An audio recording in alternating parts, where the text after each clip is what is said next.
Hello, habari.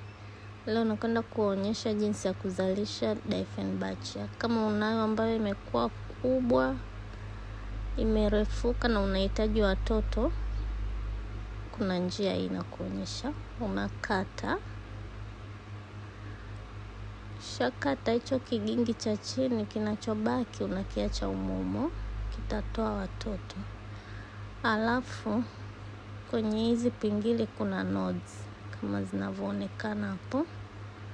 Kwa nakata hapo.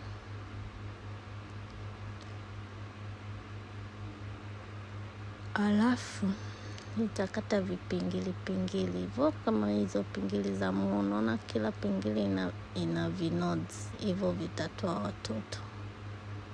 Kwa navikata hivyo. Unaangalia ili usikate hizo nodes hizo. Kwa nakata hapo, nimekata kimoja.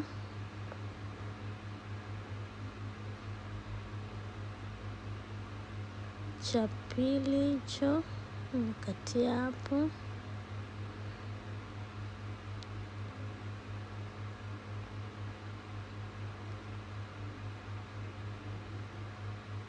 Hapo nimekata cha tatu.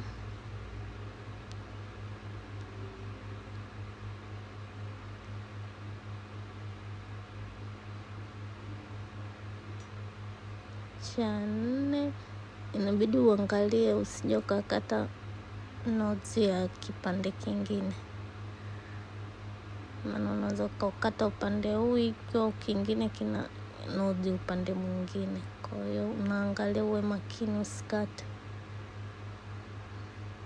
Naona kama hicho kinodes kinatoa mtoto kama huyu. Kama hiyo nilikuwa nimekata kipingili hicho, kwa mtoto anatoka kama hivyo unavyoona.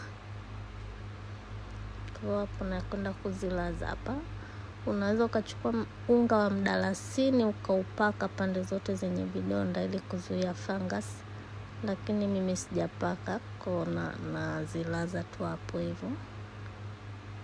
Hapo zitatoa mizizi na zitatoa watoto, watachomoka kwenye hizo, na hiyo kubwa hapo nitaipanda na yenyewe itaendelea kukua. Bye.